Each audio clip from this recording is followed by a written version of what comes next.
Welcome to another episode of FPL Expectations with me, Craig. Now, game week 4, how did it go for you? I've got two guys in the studios, experts, who will be showing us their team, telling us how they got along, and frankly, just telling us what's gone wrong for them so far in the season. It's not been an ideal season for many FPL managers out there. Football results haven't gone our ways, as well as player selection, but we're going to go more in depth about that in this show. What is actually going wrong with all our player selections? And obviously, I need some help with this. So I brought in the experts to just kind of help me through it. FPL Mariner, James Stu, how you boys doing? Do you want to start, James? I'm good, man. I'm all right. Leeds are there for me. In answer to your question, Craig, shit. I mean, and I really do think that's a really polite way of putting it. It could be a lot more polite than what he was saying before he started. As I said, my mother, God rest her soul, has struck me down with light. If I'd have said what I just said off there. No way. It's really poor week. And as I say, I have to say, I've had to. Major surgery is incoming. Let's put it that way. Okay, major surgery for Mariner. James, obviously you're not going to be too happy with your week. We'll go a little bit more in depth with you later, but we're going to focus on Mariner's team first. We're going to go dive straight into it. And Mariner, talk us through the 37 points for game week 4.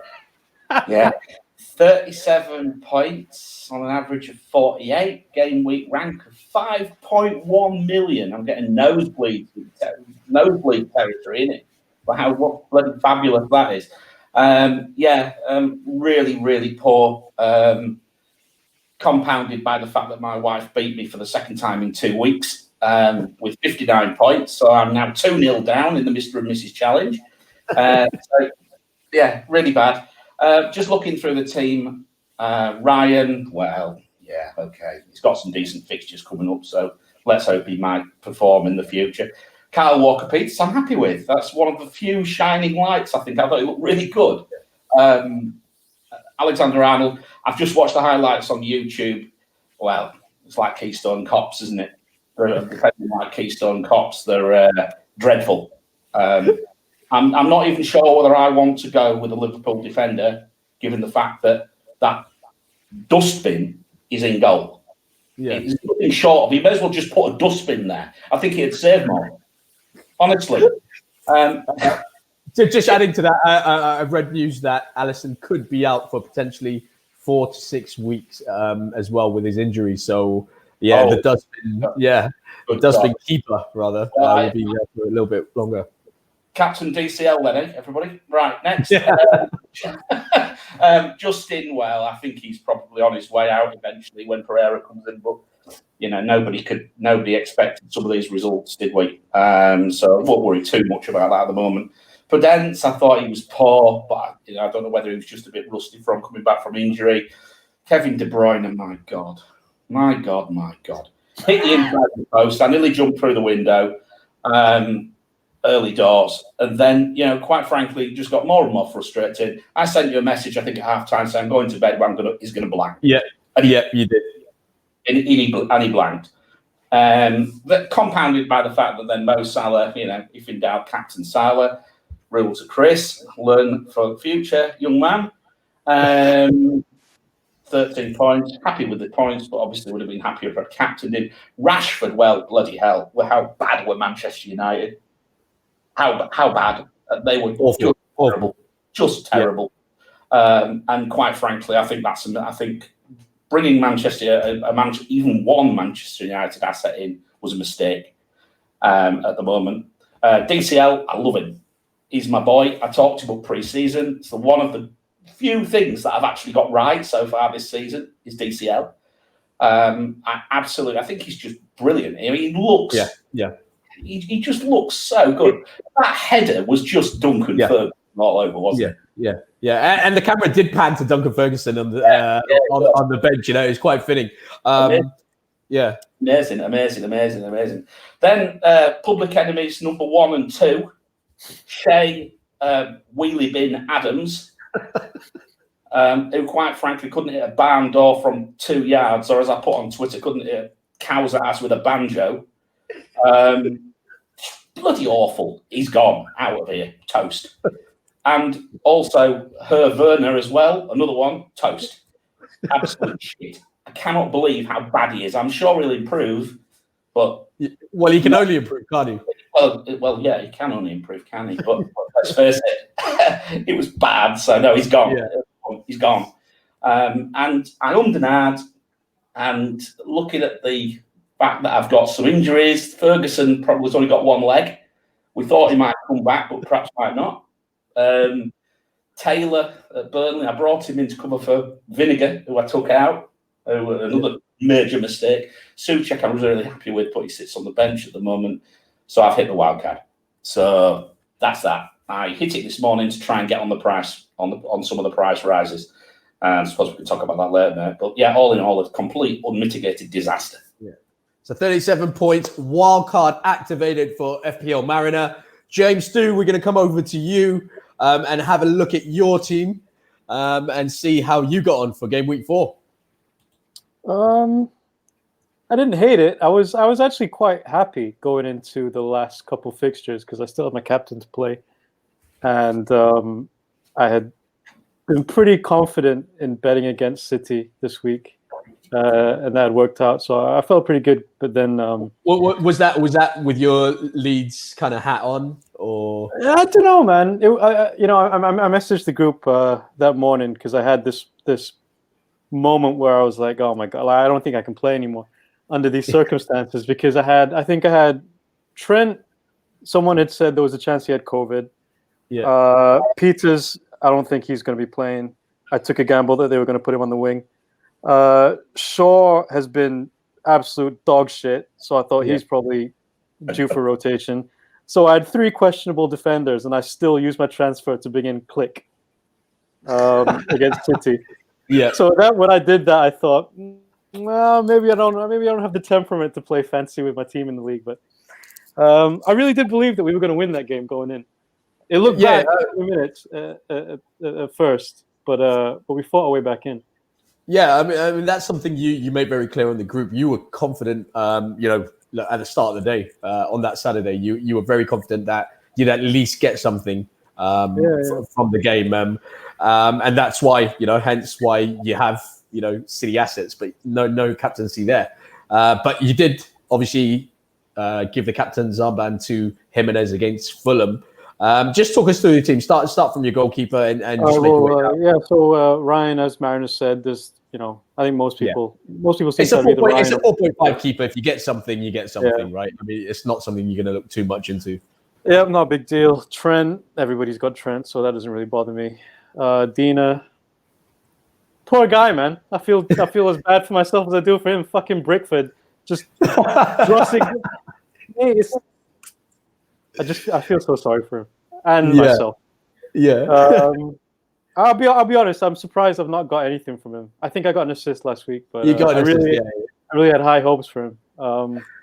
Just going on Calvert-Lewin's, I think it was Calvert-Lewin's goal. I mean, it was Sigurdsson on that left wing, putting a ball across. And I think 9 times out of 10 it's usually Dina that's in that kind of position on the touchline, swinging that ball across.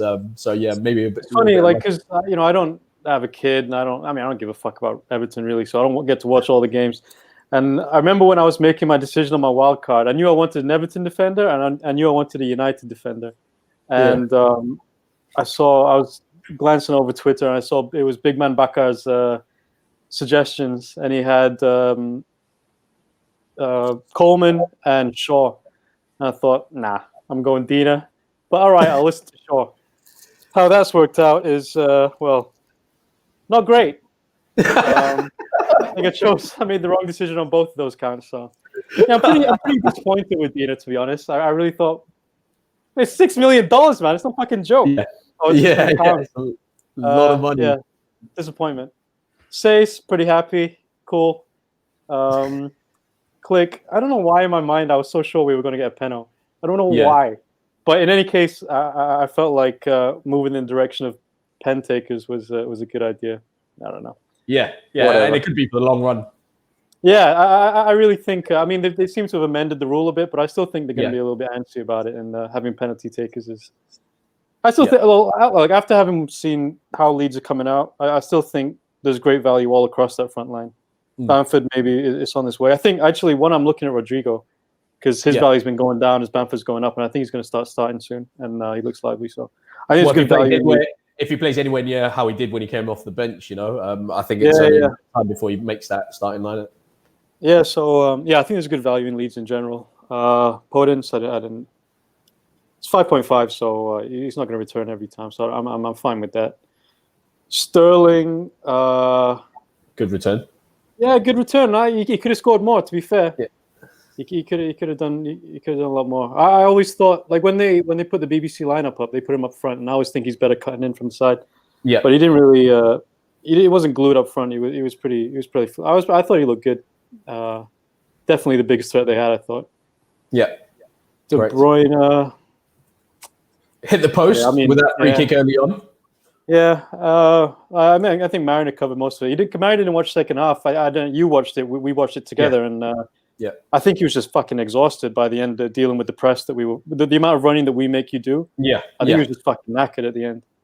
Well, I don't think there's an outfield player that came off that pitch that wasn't knackered. The amount of running. I mean, I don't think City have worked like that in a very long time for starters, but even the amount of energy that the Leeds players put into that performance as well, it was just absolutely amazing. Yeah, so not super. Well, I'm not disappointed because obviously I wanted Leeds to win, but he is. I'm having second thoughts because I think.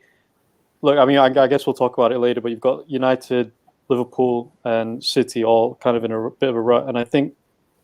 I'm not really worried about Liverpool because I think we've spoken before. I feel like when a team gets fucking shellacked like 7 goals, that's not really indicative of the team is that bad. That's just a bad fucking day, I think. Whereas I think the losing to Leicester at home, and then as much as I love Leeds, that performance against Leeds, I think City have real problems, especially without any of their strikers. I think City are going to struggle a lot more. So.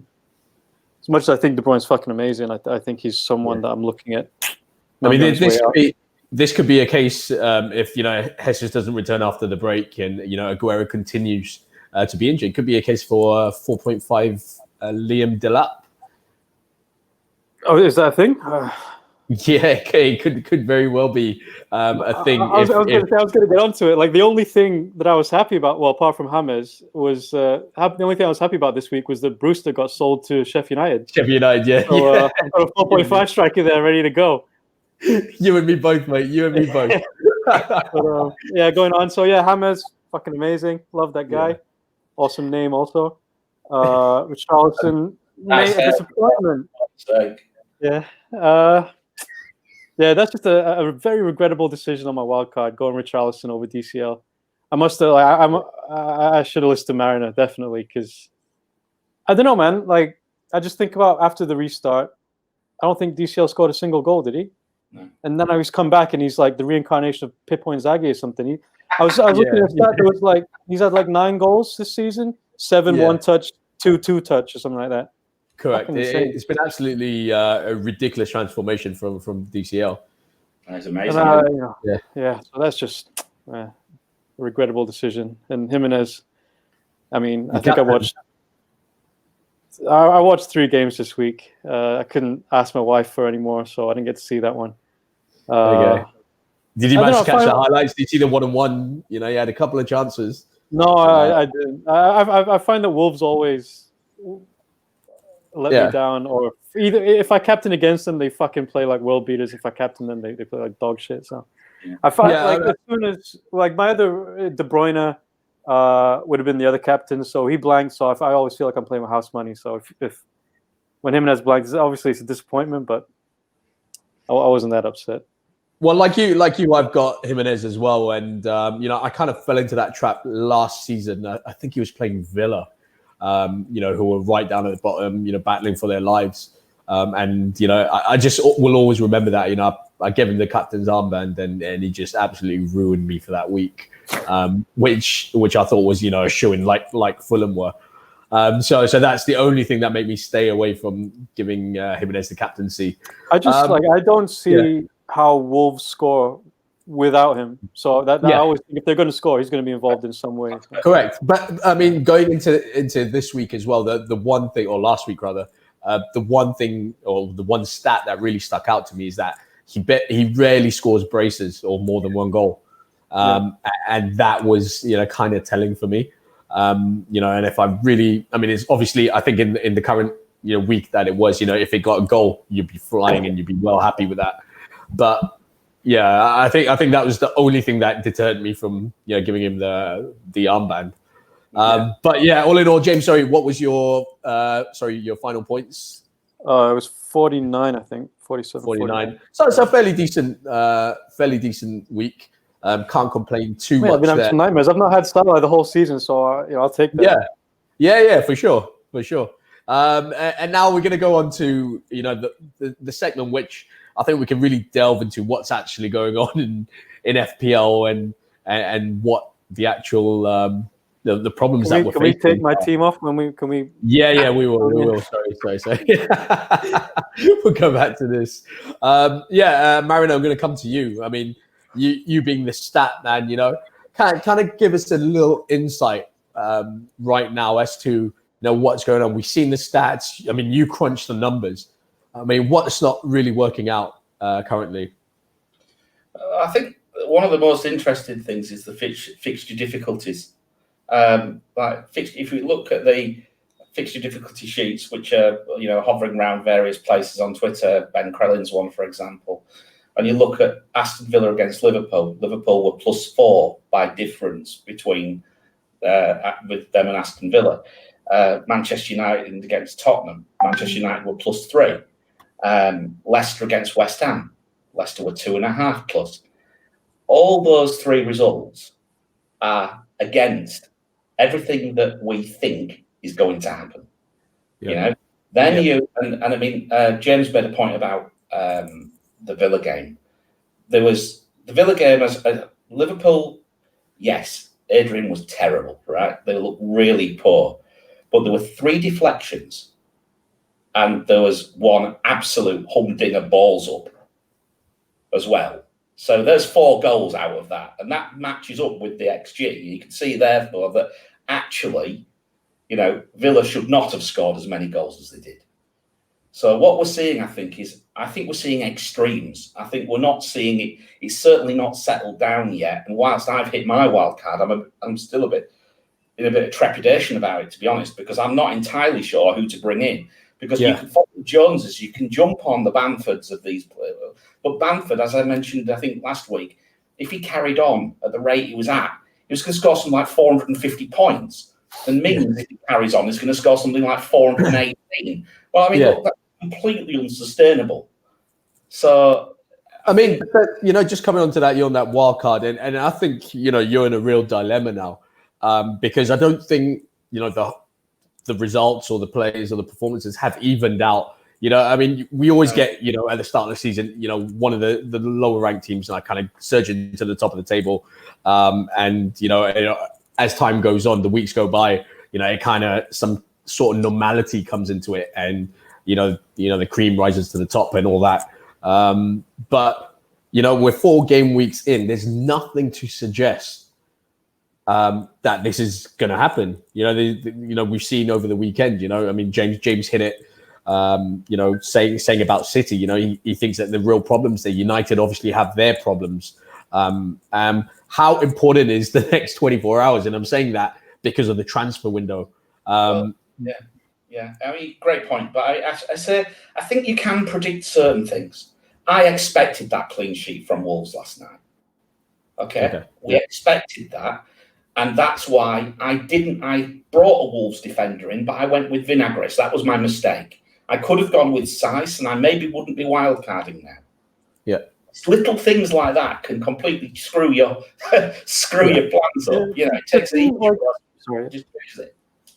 Sorry to interrupt you. The thing for me, I think, is like you said, it's little things. Like if you look at the eye-catching results are the Liverpool game, but if you invest in that game, I think like if you had Salah still got his, Yeah, he still scored. correct. I don't think anybody has many Villa assets, so I don't think that really had a massive impact on general standings.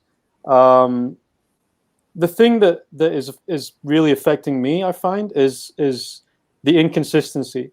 So when you talk about the Mariner, when you're talking about the expectations we have, and it's two teams really for me, which is Southampton and West Ham. So I thought, for example, I thought Bowen. I said our pre-show before the season started, I thought Bowen was one of the best value midfielder in the game. And then West Ham played first 2 weeks and they were fucking trash. And so I was like, oh, and there was some trouble behind closed doors when they sold Dianjana, and it looked like it was going to be bad there. And I thought, this is a problem. These guys are like you said, there's always going to be a smaller team that does really well, and there's always going to be a big team that's fucking shit. And I was like, okay, West Ham are going to be that shit team this year. Yeah. So I jumped off that, and I had Cresswell as well. And then 2 weeks in, now they're fucking amazing. Yeah. Well, what happened? What happened? And I will tell you what happened. David Moyes has been at home. I'll tell you what happened. David Moyes has been at home, and Alan Irvine's taken over, and they're world beaters now. I mean, to thump Wolves like they did, and then follow it up with Leicester. I mean, those are two games you're looking at, and you're just thinking these lot have no chance, absolutely no chance. And it's not like they've changed the personnel or anything. They brought it back in for the last game. It's just amazing transfer, and this is the kind of things I'm trying to, trying to understand. It's hard for us as FPL managers to make those selections. I mean, my perspective, Craig, is that if we think about, we did that Q&A thing on Twitter on Saturday afternoon. Yeah, and most of the advice we gave, people have come back and said, "Thanks for that. You were right." Now maybe I should listen to my own bloody. Yeah. I mean, someone said to me, "Oh, what about Antonio?" I said, "Keep him."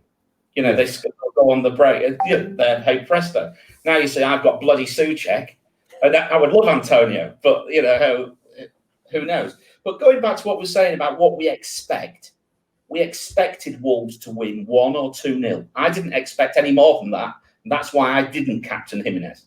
I genuinely thought. However, I kept Adams because I thought Southampton would go crazy against West Brom, and even Ings blanked.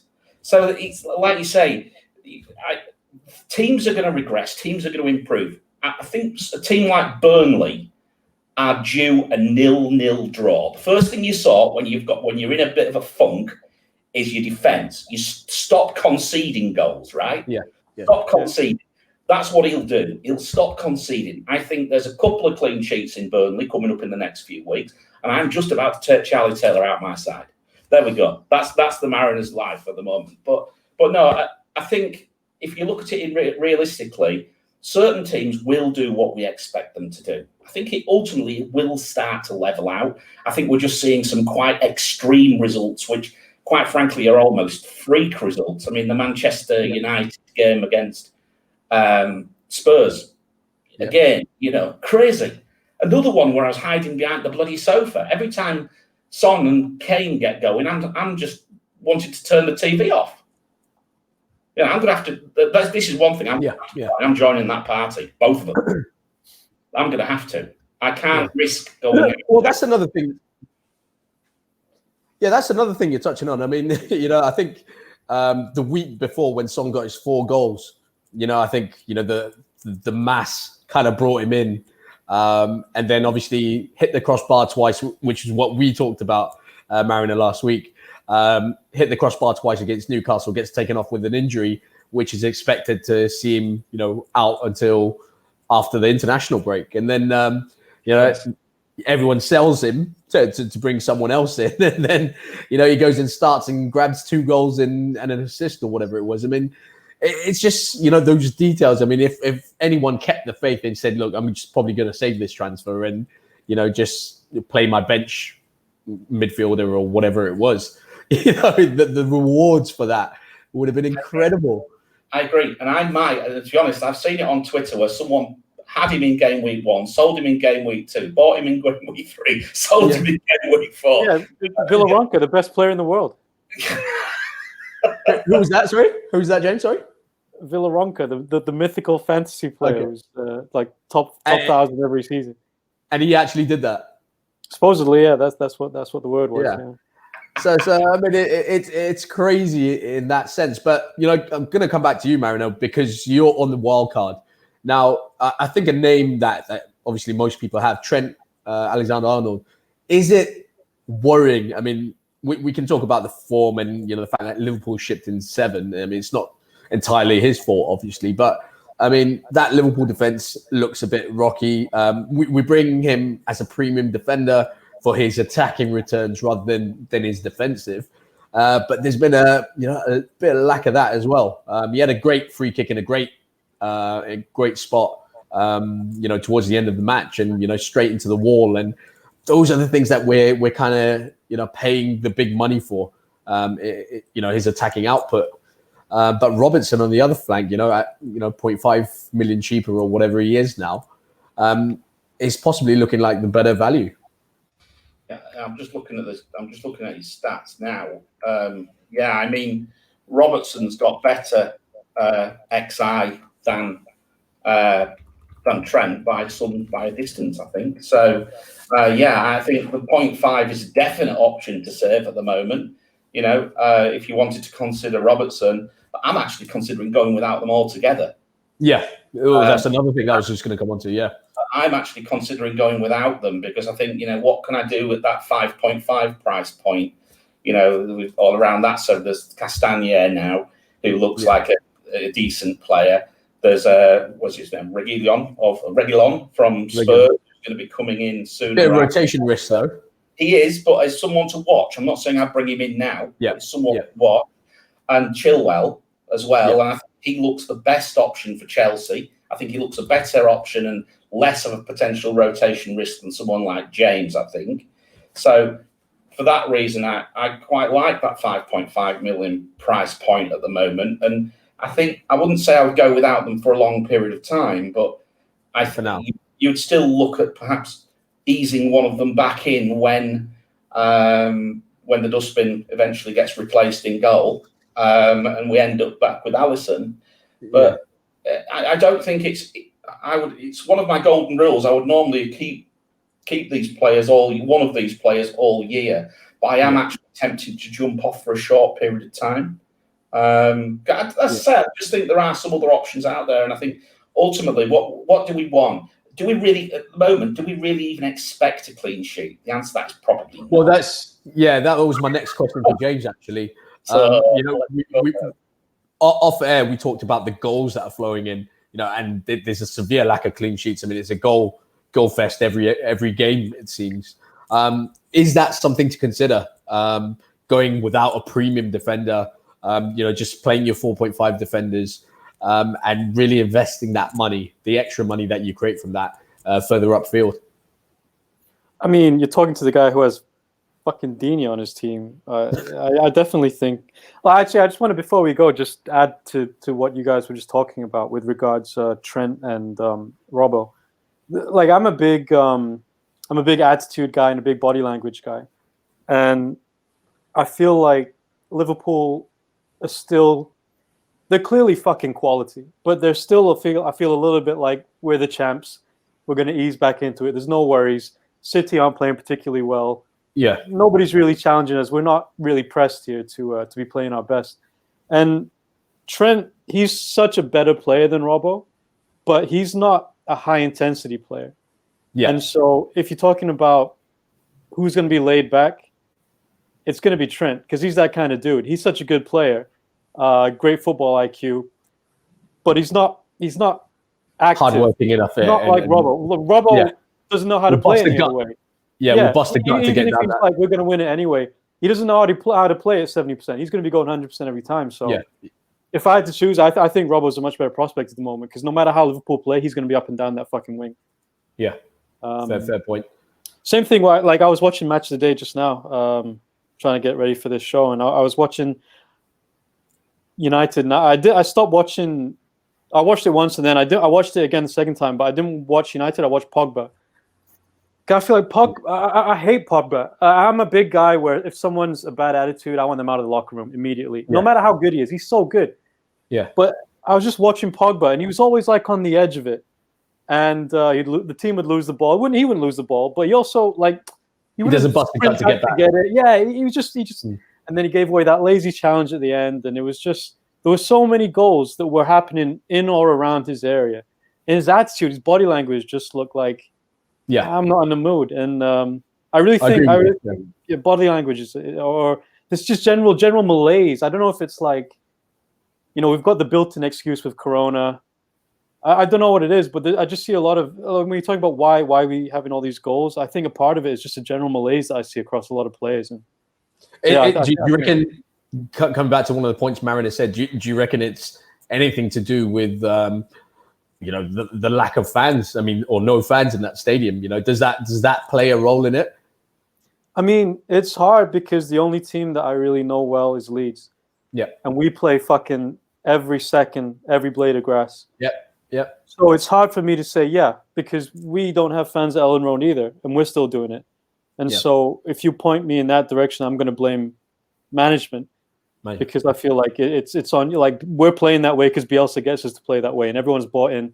Everyone respects him, so they're going to run for every fucking blade of grass. So it's hard for me to see that. But again, like I only know what Leeds are doing. I don't know what's going on with the other teams really. So I wouldn't like to say because if I go down that path, I'm going to start blaming Ollie. I'm going to start blaming Pep, I don't think that's fair. Okay, just going to throw it back to you, Mariner, before we end the show. Go back to the question that I asked James. Is that something that you're going to consider? Just going, 4.5s at the back, just to boost up the attack, because obviously clean sheets aren't a way to go forward. There is obviously some value in the 4.5s. We touched on, players like Carl Walker-Peters and maybe Lamptey or something like that. Is that something you, especially on a wild card, will look to, especially as you're considering no Liverpool defenders? I'm considering it, but I'm not sure I'm considering too many 4.5s, actually. I think I'm more looking at the 5s and 5.5s, probably looking for 3 decent attacking options in those 5.5s. And again, not really necessarily considering clean sheets too much. One of the players who's on my mind would be but again, for Everton, they've got some good fixtures coming up. But I would have thought they might get 2 or 3 clean sheets, but I can't be sure. So I'm a little bit concerned about that. So as I say, I'm looking at players like Castagne. I'm looking at players like obviously keeping Kyle Walker-Peters, looking at Chilwell. Sorry to just interrupt quickly. Just that's something that I noticed on my wild card. I was kind of surprised that. I'm used to getting maybe 2 premium defenders and 3 4.5s, but when I was doing my wildcard, that was the thing that I noticed was, wow, I've got a lot of 5 defenders here. I think it's a surprising thing this season. Yeah, and I think really, if you look at the 4.5s, well, Lamptey looks a good option, but I think he's injured, possibly got an injury. I'm not sure about Burnley. I expect they'll improve. That's where people like Taylor and people like that sit. And apart from that, who have we really got at 4.5 who we necessarily want? Leeds defenders. That's a good point, actually. No, to be fair, and I have looked at that because Ayling is jumping out on my spreadsheets now as being due a return. So he looks like one of those players who might be... Came close to scoring as well. Came close to scoring. Dallas, I'll tell you what. Dallas is someone that's really appealing to me as well. Dallas is like Diet Robbo, man. Yeah. He looks really good down the opposite flank. Short of those, Craig, there isn't. I don't think there's an awful lot there, and that's why I'm drawn to that 5 to 5.5 sort of area. And I think if you can get 3 good ones there, probably supplement them with somebody like Walker-Peters. And then have a 4.0 swamp donkey on the end, whoever that's going to be. I mean, I've got that matey, but Buddy Ferguson's got 1 leg and 1 arm at the moment, and or something. I don't know what the hell I even picked him. What a joke. Yeah, me and you both, mate. Me and you both. I think I think he was actually due to come back, and then he had a setback, which has really pissed me off as well. Yeah. But I've got double that. I got Walton as well to worry about. No, me too. Yeah, that's another one. Yeah. I mean, I don't expect him to ever play, so I'm not too worried about that. But, geez, I mean, these are the gambles that we took at the start. But, yeah, anyway, it's been a great show, boys.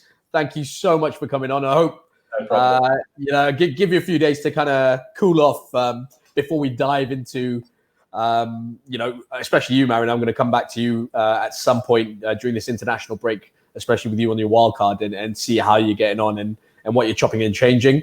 But boys, thank you once again for coming on FPL Expectations. Been a pleasure as always to have you on. And thank you all there for watching FPL Expectations, another episode. If you don't follow us already on Twitter, please do. It's FPL Expectations. If you're not subscribing to us on YouTube, please do down below. Click that subscribe button. And if you like this video, please do give us a like. And if you're not following our experts as well, we've got FPL Mariner. Please do follow on Twitter for all your stats. And James too, obviously, for the stats and the humor that he will provide to you on Twitter. It's at James Stu. And do follow me if you're not. It's at Craig Rice 11. Thank you so much. And we'll look to get a few videos out during this international break as we look forward to game week 5.